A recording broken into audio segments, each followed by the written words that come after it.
All right, I'm excited that you're here. Welcome to Future-Proofing Your Google Ads for Growth and Profits in an AI World, because that's what we're going to talk about today. I want to start off with a quote that really resonates with what I'm talking about today. So, if you ignore the fundamentals, they'll lead to complex issues down the road. Simple, right? But if people put it in practice, that is not so much happening. People are not only ignoring the fundamentals, they often don't understand the fundamentals either, which creates kind of like subpar results.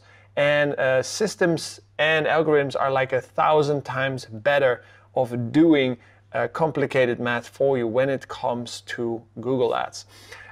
They get more bang for your buck, and if you can instruct the system well enough, well, then you're in for a treat. That is where the money lies. So it's no secret that AI and machine learning are taking over. And in 2016, Google announced it will be moving forward being an AI-first company with machine learning at its core. And it's now responsible for a new generation of Google Ads that outshines former ad for AdWords on almost every front. And while we're taking our first leaps into this new AI world, the majority of the accounts are lacking the fundamentals to make machine learning work for them. So what you get as a result, you get stagnation and you get a loss in profits. So if you want to achieve growth and more profits, you need to be able to combine the best of human and the best of machine.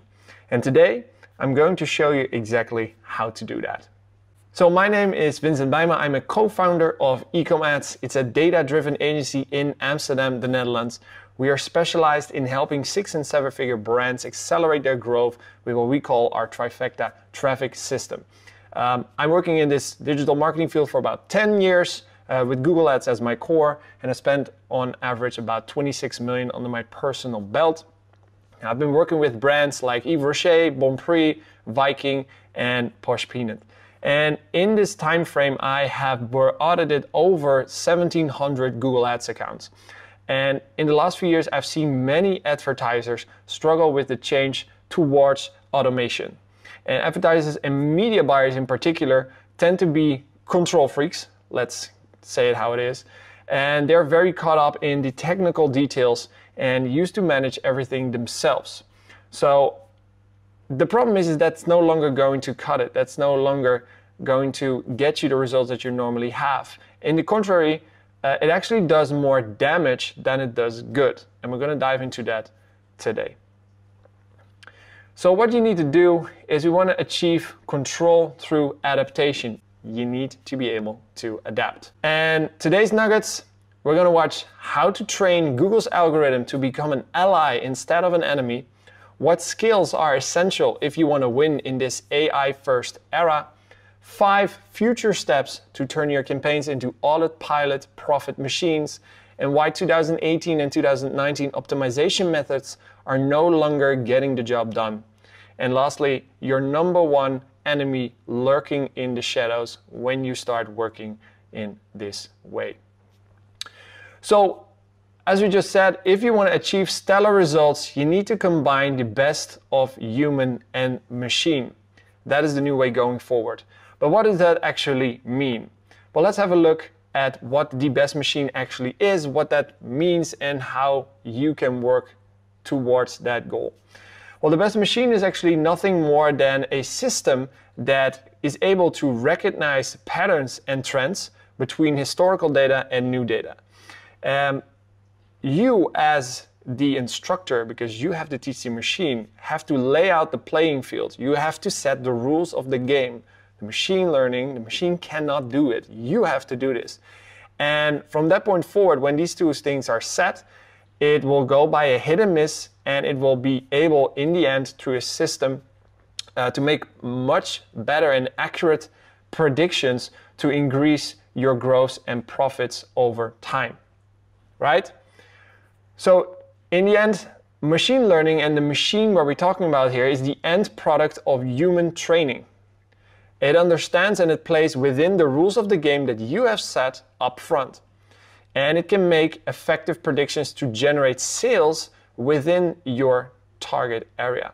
So that could be, for example, a certain return on ad spend. And it can do that by finding patterns and trends between new and old data. And therefore it's able to make 1,000 times faster calculation that you and I can do as a human being. It has millions of signals that go into the system, and therefore it's able to do all these things much better than we as humans can. Now, we know now that the machine is like essential to making this happen, but we also saw that the machine needs to be taught the things to actually function, and we need to set the rules of the game. So if the machine is the end result of human training and interaction, what do you need to provide to excel at that highest level? So we're now going to watch the best human. And if you want to future-proof your Google Ads, you need to adapt 3 new roles. Some of these might already be present when in your current role, and some of them might be completely new. We're just going to dive into that. There's 3 different roles. We have here the mechanic, the instructor, and the pilot. Now remember, the machine can only be as good as the data you instruct it with. Machine learning can only discover patterns and trends that are present in your training data. So how and what you provide to the system will determine, in the end, the playing field, right? So if we move over to the mechanic role, what you do here is that you translate problems into solutions. You craft strategies to reach your business goals. You identify your 80-20 for growth, and first and foremost, you need to be patient. Because people do not give computers or computer modelings, for that sake, the same chance as an employee, because a computer can simply not explain itself. They are relying on a system to do it better, and if it doesn't hit in that first strive, they tend to throw it out of the room and say, okay, automation is not working for me. So you need to go against your human nature and against your instant gratification to make machine learning work in the longer run. Right? So that is your first role, the mechanic. Then secondly, you're going to be the instructor, and this is one of the most essential roles that you can have. You need to train the system. As the instructor, you need basically to set up a foundation of structured information for the system to learn from. And the system is only playing within the rules you have set.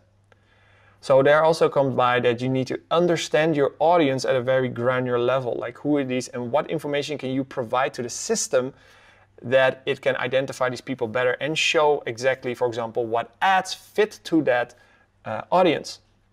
So providing order and structure is one of the fundamental things here in this role. And then the third role is the pilot role. This is the most common if you're already doing yourself, your ads, you're being a media buyer, or you're having your own store, then you are monitoring the daily results. On top of that comes the identification of potential problems and giving direction, because you want to feed the machine with enough data so it can take that data and move towards your goal. In the end, that is a certain amount of profit, growth, or whatever that is. You want to be able to give it direction. And the thing here is that a machine cannot intercept problems that it may have caused itself. And that's why the identification of potential problems is so important. Because as you set the rules of the game, you're feeding it the data that it needs to have to go out and get more of that data. But it cannot identify mistakes that it made itself because it simply doesn't have the statistics for it. It doesn't look outside of this little box. So you need to provide the box, cannot look outside of it, right? So where things go fast, and in this case it can go really fast once it finds trial and error and it gets better and better at predicting who your audience is, it also is able to break very fast. And that's why this role is essential to see if you see any anomalies in your data in your performance, that you can act real quick and turn it over in the way as to get it back on track. Now, sometimes that means not touching anything at all. Sometimes it means you have to act and do something about it. Later more on that. So lastly, you want to look for opportunities here and push towards your goals. But with the new machine learning and AI upcoming, you also have the rise of a new enemy. And an enemy that quite much lurks often in the shadows, and it can do a whole lot of damage if you don't know how to act on it. And simple name of this enemy is instability. Brands and stores are more and more relying on other platforms to function. For example, payments, processors, e-commerce platforms, cloud-based solutions. They're great, but simultaneously, they're the greatest enemy that is lurking in the dark.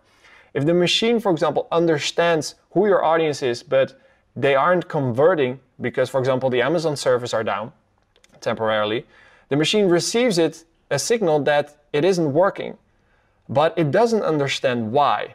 And this again is where you come in, because you have to set the system in a way like, okay, if your servers were down, you are able to send information to the system and say, okay, we had a temporary dip. Don't take this amount of data into account for future predictions, because that's very important, because a dip can also mean that it tries different ways to find your audience, and actually it goes outside of your audience and you will lose it, and it actually is a downward spiral from there. So it's essential working with machine learning and AI that stability is key. So you want to become as much stable as possible with your payment processors, your cloud solutions, and any content management system that you have connected with it as well. So for human and machine to excel, you need to provide quality training data. You need to determine the playing field, as we discussed. You want to strive for the utmost stability and consistency. And you want to treat the machine as a co-worker new on the job. Be patient. Like I said, people don't tend to trust machines as they see it like a hit or miss. It should be better, but they don't tend to trust it as much as humans. Like if you have a new employee on board and it made a mistake, said, hey, I made a mistake, you'll likely more tend to say like, okay, you learned from it, go do better, right? That's what normal is. So you want to treat the system in the same way, because it has to learn from hit or miss. And this is what I see is going off with a lot of people. They tend to not be patient and go for the instant gratification, which is again in their human nature. And finally, you want to dial in the fundamentals that are key for your future growth. Okay, so now we got that set. Now it's time for the actual implementation of this in your Google Ads account. And we're going to start with the first one, and that is pick the right attribution model, which is key because we want to make sure we feed the machine with a combination of volume and quality data. This is a fundamental part that can be the difference between winning or losing, and I'll show you why that is. First of all, you always want to use the Google Ad Pixel over importing transactions from Google Analytics. Simply because Google Ads Pixel registers more hits, as in conversions, and Google Analytics measures things differently, is also measuring different channels. So when you start importing that, you just simply miss a whole lot of data that you could use to send to your machine learning systems. Now, you do not want to use last click attribution, which is actually the default setting when you set up a pixel. Reason why is customer journey is getting more and more complex, and a last click attribution basically only sends the information to the machine as what happens on the day that that conversion happened. Like what were the statistics of this buyer, what was the age, what device was it from, all that kind of things. But as you know, the higher your price point is, the more clicks people have during the journey. Also, people tend to start on Facebook or start on Google, come back and forth. So there's more clicks happening, and just sending this last bit of piece of data, you can imagine that if you feed that to the algorithm, it simply doesn't have enough to identify where most of the people start, as in what was their first click. So what you want to do here is you want to always try to move towards data-driven attribution. That's the ultimate goal, as you can see here on the right. But the thing with data-driven attribution is you need at least 15,000 clicks a month and 600 conversions. So before you get there, you're right much in for some time. But before you can do that, what we like to do is always work with position-based as a second best. Reason why is because it really emphasizes on the first and the last click, which is, in my opinion, very important parts of the customer journey. Because without that first click, that last click likely wouldn't happen. Clicks in between are okay, but the first and the last click are, for me, often most important. And lastly, you want to set the right click-through conversion window, which is by default set to 30 days. But the more data the system can connect within a certain time frame, the more optimal the feedback is. So you want to do here is look at your average sale delay or your time lag or how you want to call it. You can fetch this also in analytics, see like, okay, what is my average day? If you see that it exceeds your 30 days, you already want to set your click-through conversion window at least 60 days. 60 days I would set by default. The higher the price point is, obviously this conversion window widens open. But this is something you can check. So always base this on the data that you have. If you start off with something from scratch, you could simply start with 30, watch your data, what's coming in at the attribution level, and then move forward from there and either change it to a higher click-through conversion window. Secondly, you always want to start with your brand. This is often under-leveraged and also often misunderstood, and it's essential to creating order and prevent flawed data. So what do I mean here? Well, you want to isolate your branded traffic in a separate campaign for two reasons. First of all, you want to measure your brand growth, and you do this by measuring the impressions over time. It's the only tool that can do that. You can only do this with your organic because simply you're lacking data that you can see in your analytics. So you want to pay for this kind of traffic, and you want to make sure that you see an increasing line over time because that's what you want. You want to see year on year, how much did my brand grow? Because in the end, you pay once for an acquisition of a customer, but you hope in the future they will either come directly back to you or they come by knowing your brand by heart, filling that into Google, and then come to you back as well. Second, you want to claim pole position above any competitor with your custom message. A lot of people always claim like, yeah, why should I use paid ads for my brand if I'm already there on the first organic listing? Well, your organic listing is static. You cannot customize your message. And secondly, if there's a competitor, it will always show above it. So you want to make sure that you claim that top spot. Then furthermore, what you want to do next is you want to exclude all your brand keywords on all your other non-brand search campaigns. So anything that's not related to your, for example, if you're Nike, you want to exclude your Nike brand keywords from campaigns that are, for example, about sneakers. Because what we see is that a lot of agencies, what they do, either consciously or unconsciously, is that they leave branded traffic to be fetched by the non-branded campaigns because they forgot to exclude it to show off performance, because it is an indication like, look how good our non-branded traffic is doing, but actually it isn't doing that well if you can cut out all the branded traffic, right? So, and secondly, if you're feeding the machine the wrong data in your non-branded campaigns and you have their budget and a bid strategy for, then you're sending flawed data into a machine and it gets confused. So isolation is important here, and you want to isolate your branded traffic in this one specific campaign to prevent flawed data, and you want to have order and structure. And in the end, you want to feed the account. If you start from scratch, you want to feed the account easy conversion data points to fuel the machine. So you can already get to know, like in the history of the account, it can understand like what are the easy points. Like brand sales are the easiest one to get, because as soon as you start on Facebook, you want to activate this in your Google Ads because it's like a flywheel. As soon as you put Facebook on, this will run as well. And if you're not there, you're simply missing out on a whole lot of stuff. Thirdly, you want to build funnel step campaigns. Now, it kind of like is in the name already. What's happening here is like you can segment your traffic in Google also between different funnel steps. Like obviously there are more generic and long tail keywords. So as you can see here on the left side, I have made an example of awareness keywords like just sneakers. People are searching for anything with sneakers.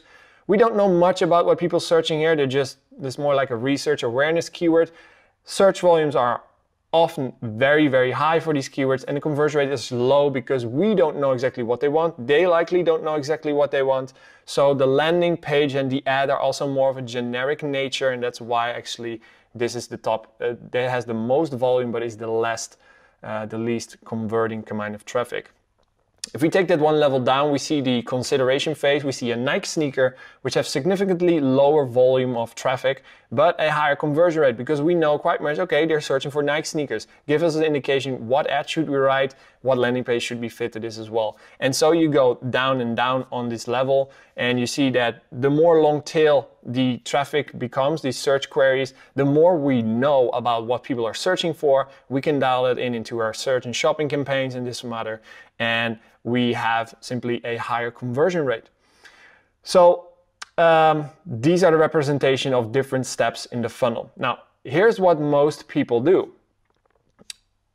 They have one campaign and they have one budget on this one campaign, and they add all these different funnel step keywords in here. So for example, they have sneakers, but they also have Nike sneakers, and they have the long tail type of keywords here as well.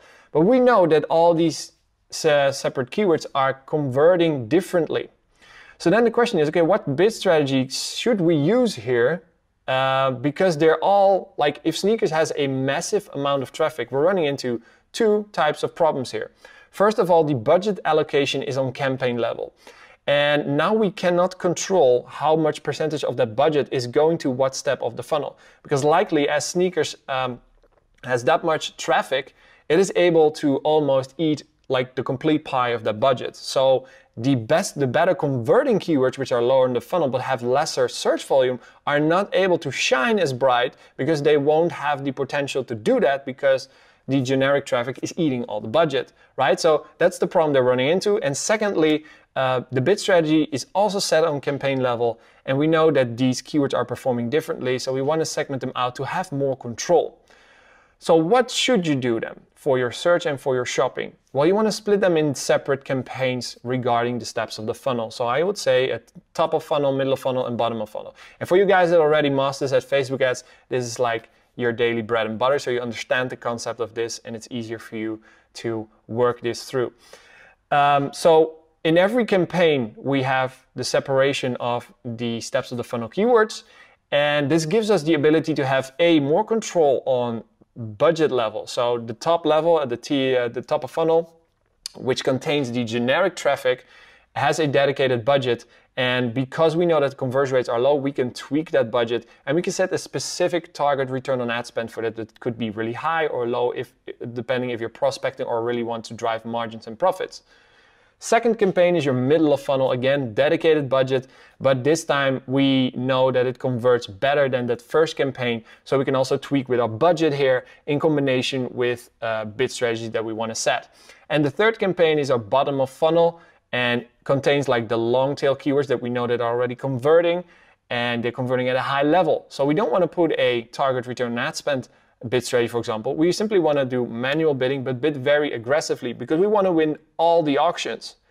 And working with, for example, target return on ad spend strategies, what happens is that it fetches in the whole pool of auctions to see, okay, which auctions are you more likely to win? But with the last part, we know there is not that much search volume. You want to have full control and you want to bid very aggressively to win those auctions and be able to get the most out of the deal. Then, fourth, we have the parallel placement messaging, which is our strategy that we use to structure our ads along the customer journey. And this is essentially important because we're playing here with intent. And the beauty of intent is that we can preempt our ads. This gives us control. So by using keywords or product titles for Google Shopping, we are able to identify, okay, what type of traffic can we expect on these keywords. This gives us the opportunity to write very high qualified ads for that traffic. So this is one goal of the parallel placement messaging, is aligning the messaging with the customer journey. So what we need to do here is we want to structure our ad groups by intent. So we want to take our keywords and see, okay, are they representing the same intent? If it's yes, we put them together. If no, you want to split them up in separate ad groups. So for example, if we take that back to the example where we have with awareness sneakers and then, for example, Nike Flyknit trainer, they don't represent the same intent because sneaker is much more generic than the Nike Flyknit trainer. So you want to split them up. Furthermore, we want to have 3 text ads and 1 responsive ad per ad group. Why is this? Why do we recommend this? Simply because we need to think further than one ad rules all, which is the old way of doing Google Ads, where you want to find one ad that goes the best and then leave that one running. But what a lot of people don't know is that the algorithms in the background are now able to identify which ad resonates better with subsets of your audience. which means that one ad can resonate better with suburban dads between the age of 35, 44, often on mobile devices, on a Sunday afternoon scrolling through the products. And the other ad might resonate better with young urbans between the age of 25 and 30 that are on a laptop and have other types of signals that the system takes into account.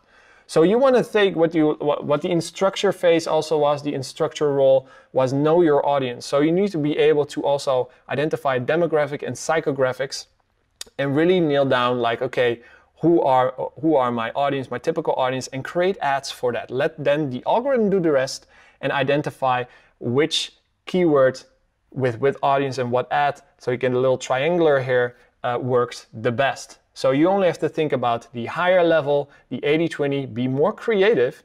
Google becomes more creative in that sense, and the machine will do the rest for you.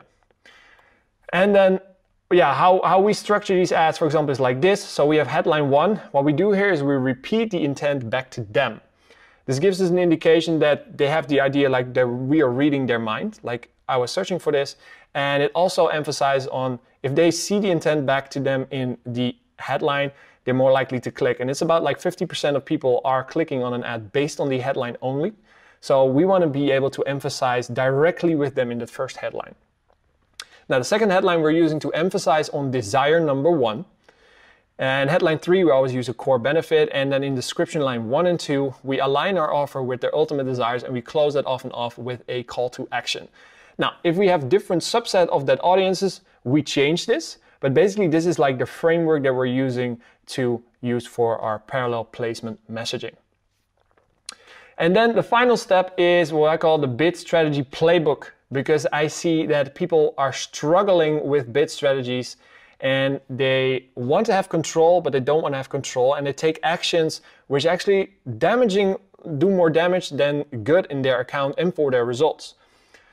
So what you want to keep in your mind is that you always want to have, when you start, have an initial learning period of 3 weeks. No touching or feeling. So just leave it for 3 weeks. Like Google tells you that it has a learning phase of 7 days, but trust me, you want to keep it running for 3 weeks. If you start a new account, start off campaigns with your manual bidding and enhanced CPC. I see a lot of them immediately going for a return on ad spend targets or target CPA. If the account doesn't have any historical data or data to work with, you want to first provide that data. You don't want it to run backwards and forth because the trial and error takes simply way longer and it has a way wider shotgun approach than you would have when your account already has some quality conversion data in, and then it is able to target things more accurately. If you want to use target return on ad spend bid strategy on your campaigns, you want to have at least 25 conversions per campaign per 30 days. So this is another thing to take into account, which can help you structure your campaigns effectively if you want to reach this goal. But most people are able to do that. By the way, this advice is not static. If you come back to me in a year, I would likely tell you something differently. Reason why is because computing power doubles every 18 months. Meaning machine learning and AI in general are becoming faster, more sophisticated, so they can things are going simply more efficient. So the conclusions that they draw are also going to be more effective as well. So this is right now in time what I think the best solution, but you can also think for yourself and see, okay, the more valuable data that you're able to provide the algorithm, the better results you get, right? That's from always the baseline, you know this, and that's what you need to do. But provide enough conversions. But again, in time, this will decrease as things will get better, faster, and stronger. One other thing is stability. You do not want to keep tweaking your landing pages or have a sudden drop in loading speed. Stability is very important. And often not touching campaigns can be optimization on itself. Not with everything, but we can use it as a course correction. Like I said, what I see a lot of people do working with bid strategies, there are certain changes that you make which will reset the learning phase. For example, change your ads, change your ROAS, try to adjust anything on your bid adjustments. For example, resets often the learning phase. So by not touching that, you are course correcting this and it will itself find the right spots again. But again, do not panic. Do not go in your human nature, start panicking and start tweaking things, because too much tweaking actually results in a whole lot of damage. And lastly, you want to bulk change you want to make bulk changes together to reduce what I call the recoil effect. It's what I just mentioned. If you make too much changes, you shutter shock the algorithm. It doesn't know what to do. It gets confused, and then you're back into your learning phase. So whenever you want to do changes, plan them in advance, so you do it all in one day, or in 1 hour for that matter. So you can put them all together, then you have one learning phase, and then you can move on again. So do not change multiple times per week. You're just simply not helpful for your results. And then we're going to go to, the algorithms are sensitive and stability is key for optimal learning. While I just said, do not shock the algorithm. This is also what I see a lot, do not pause and reactivate your campaigns all the time. Again, Google likes consistency. Algorithms work with consistency, so you want to remain consistent with your campaigns as well. If you have to do something, then you can still lower your budget yourself, but shutting it off is often the worst you can do because it resets everything, and then you have to start from scratch once more. Now, in case of any temporarily change, you want to forward the data to the system. And this is a little hack that I want to give you. For example, if you noticed that yesterday there was a payment processor that didn't work, your website was down for whatever reason, or anything else which data is going to be fed to the algorithm and doesn't know what to do, you have the ability to send a signal to Google to not take into account this change, or to say, hey, yesterday we had, or tomorrow we expect, in case of a sale, a certain increase or decrease of your conversions or sales for that matter. So you're able to instruct the system by saying something works better or worse, because the system again works in this little box and you need to send these signals. So how you do that, you just go to Tools, Bid Strategies, Advanced Controls, and it's called Seasonality Adjustments, which is not the best name for this because you can do a whole lot more than just seasonality adjustment, but it's also to help you out